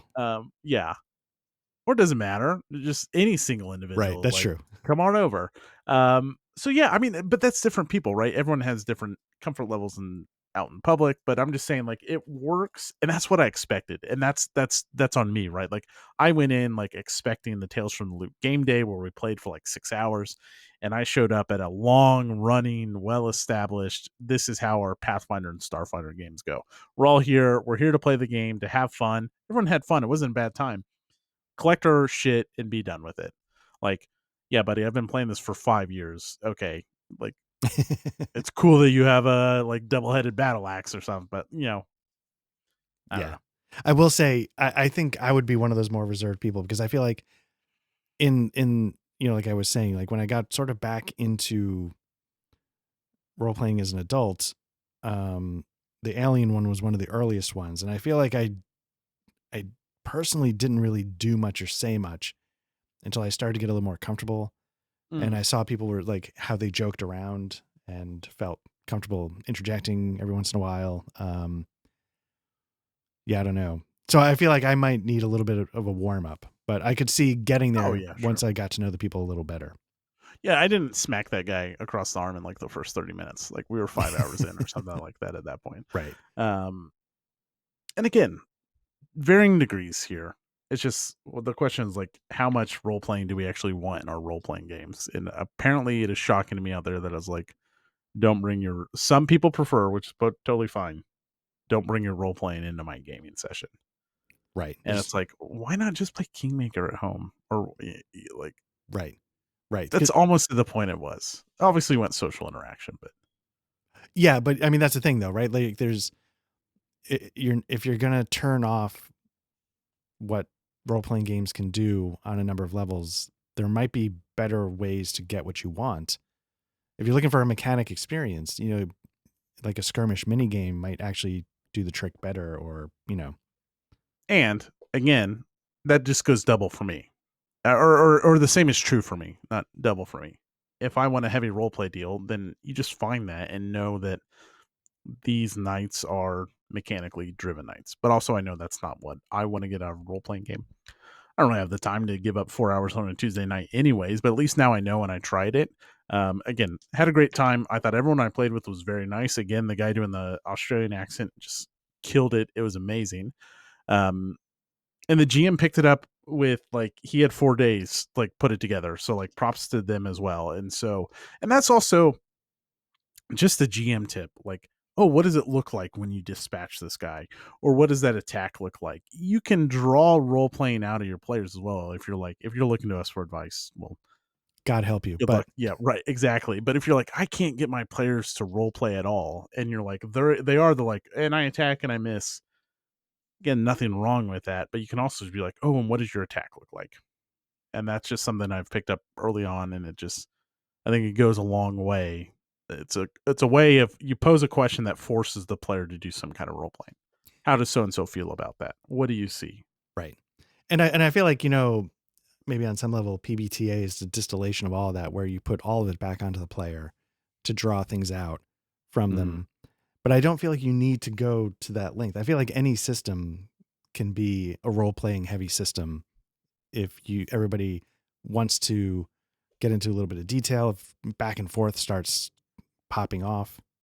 So now you're just sowing the seeds for the next Damn Fine Coffee, which is the rules, mechanics, guidelines we take from one system or one rule set and apply across the board. Right. Because I think you're right. There's things in PBTA that I haven't played, but I've been introduced to by players who do play PBTA. And it's like, I will always do this. But I think there's a lot of things like that, and we should explore it. that might be next month's discussion. No, that's what I mean. Yeah. Yeah. We're teasing next week. Yeah. Exactly. Or we'll forget, and it'll be something like... It'll be something else. Yeah, exactly. That's much more likely. What it'll actually be is like, so what'd you think of the One Ring in Vaesen? Oh, fuck yeah, it was awesome. wait. This sounds familiar. Who knows? And then Patrick will come in. What was the crossroad of the light? And we'll jump the shark. So, running a little... It's not actually that late, but it's getting there. I know you're just waiting to turn on Dragon Dogsman 2. You don't have pants on this weekend. Pants off, baby. I got nothing going on below the desk. Because do you have to work tomorrow? I do, yes. But I will say this, because for the listeners, I work in I work in New York City. A lot of places in New York City, when traveling and commuting was more of a thing, didn't make you start the day at 8 a.m. because they knew it was going to be a pain in the ass to get there. So my start time is 10 a.m., but I work from home. Oh, so I roll out of bed at 9:30 and I'm good. So I'm ready to go at 10. Like because I don't take working from home for granted, but because I don't have kids, they're... Spoiler alert, I mentioned this in the Dragon's Dogma stream. My family's traveling for the next couple of days, checking out some colleges that my son has gotten accepted to. But because of the type of job I have, if I don't work, I don't get paid. I don't have vacation days. So I stick around a lot of the time to keep the paychecks coming in. And play Dragon's Dogma? And then, I might play a little Dragon's Dogma in the evening. Yeah, definitely. Nice. And actually, honestly, like when you play Elden Ring on Twitch, I often will, if I, I'll chat and stuff, but if I can't really do that because there's too much going on, it's great to have on the side. And then I do my RPG prep at the same time. It's nice to have it on sort of in the background in a way. Nice. So what I was going to is, anything in particular that's got you excited, horned up?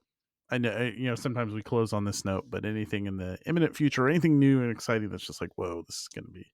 Yeah. I mean, it's stuff I've mentioned either already in the past or tonight. Like, sort of, like I said, I've recorded the second session of the One Ring, and I don't know when that's going to come up. But while I have this time, I think I actually might want to record the third session because I want to know what happens next. Nice. The trick I'm having with the One Ring is I have to make sure, like, I could just see it being endless, right? Like, oh, then this happens, and then you just keep going here. And like, I need to impose a structure because I'm the one making it up as I go. Mm. Like, how does this approach an end game? How does it culminate into something?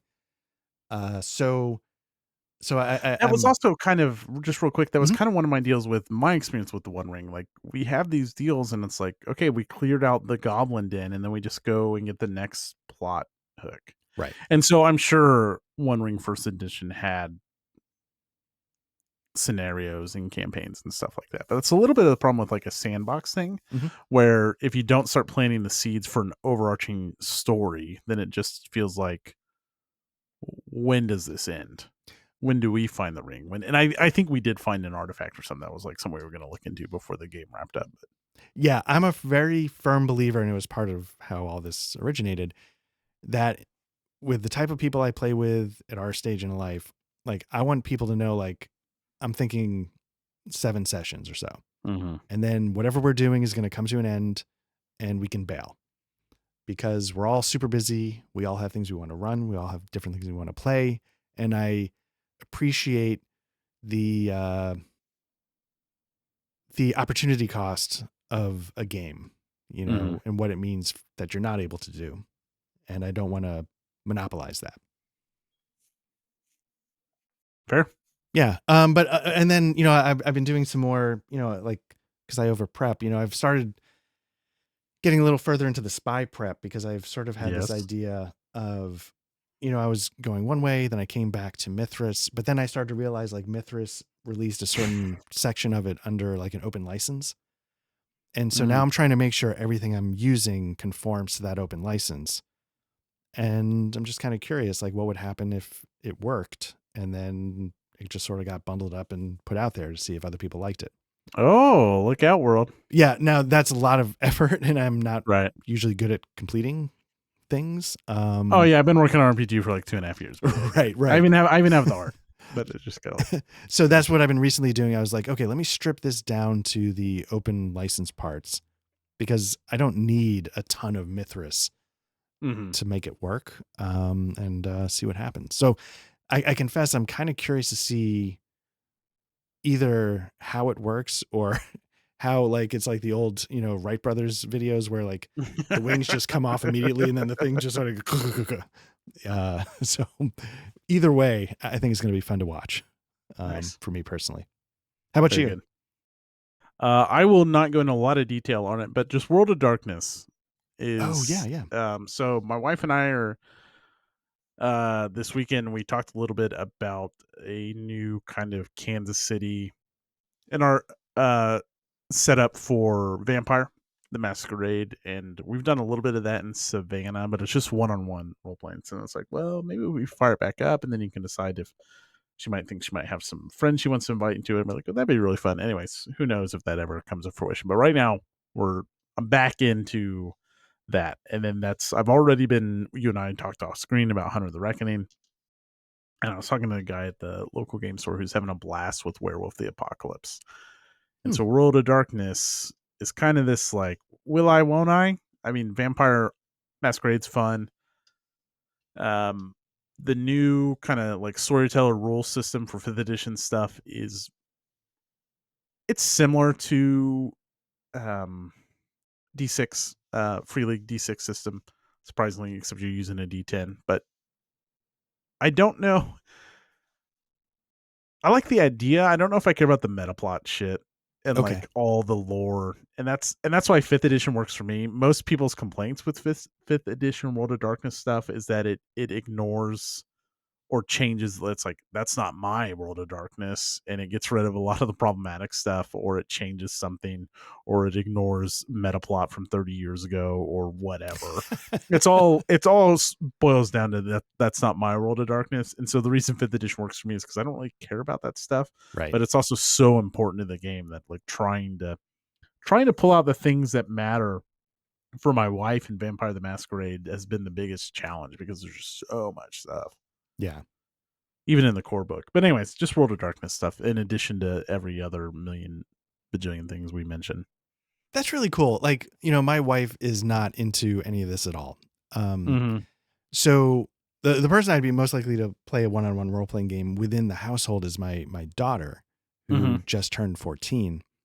but she only wants to play she only wants to play Dungeons and Dragons, and she only wants to play a druid.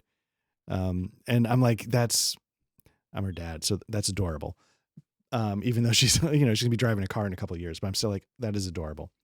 But but that's interesting. That's kind of cool that you just said, like, yeah, this is what we're playing with my wife, and she might have friends that we could bring in. And I'm like, oh my god, wow, It's a very remote chance. That was just like, and you want to invite? So like, we're talking about this, like, oh, we should move in Kansas City because we did Savannah before. It's like, well, as much as I like romanticize Savannah, like Kansas City is what I know, right. and like '90s and current Kansas City. So and then I'm like, oh, we could do it in the '90s, anyways. So like, would you want to invite anyone and like open it up? And that was like the extent of it. She's like, well, I could invite so and so. She's like, I don't know. I was like, well, let's get back into it. And then like once you're good and like comfortable with it, because it's very uncomfortable for a lot of people to role play, but it's especially uncomfortable for my wife just because like until I like forced this upon her, she was willing. Like she had no interest or ever would. But That was gonna be my next question, because I know you've said, I don't know if I know your backstory is you got into role playing games only a handful of years ago. yeah, So by that point, you probably already would have been married, mm-hmm. and so I don't even know how I talked her into it. I know it's D&D 5th edition, okay, and I think I was like, so my wife will trust me on a lot of games because I tend to like with board games, I know what she likes and she knows what she likes. And so I'm like, hey, this game will be worker placement with like a dice element. And like that's something that clicks for her. So somehow I convinced her. I was like, I think you'll actually like Dungeons and Dragons.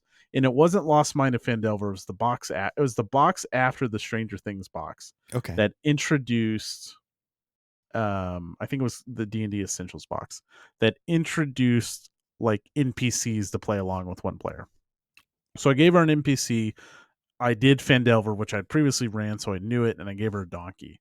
And of course, she got immediately attached to the donkey and named it Beaver and all that stuff, and so that helped. yeah, And surprisingly, it like really clicked for her. And then we did Kids on Bikes, oh, and that really clicked for her because she liked playing in the real world with kind of mysterious things. And the problem with my Kids on Bikes too is I sat her down, we got going, and it was like, oh, I had all these good ideas, but then like she liked it so much that she like outpaced my ideas. It's like, oh, oh, we're still going. I was like, I haven't thought that far. Like someone got kidnapped and stuff, and it was really kind of sweet. The story, it was cool. So like then I was like, there's this vampire game, and she loves like Vampire Diaries and shit. Anyways, that's the story of nice, how I very slowly talked my wife into trying these with me, and it's gone very well so far. nice, I think D&D. We were talking. I was like, "Hey, do you want to play some role playing games soon?" And she's like, "Yeah." I was like, "Well, what do you want to play? You want to go back to like fantasy? You want to do real world stuff?" She's like, "Actually, I want to do vampires again." So I was like, "Okay." nice. The closest I ever came to playing vampires back in graduate school, there was a friend of mine who was into role playing games, and I think he had played some vampire, and I was like, oh, and I was like, so why? What is it? And so he lent me his book.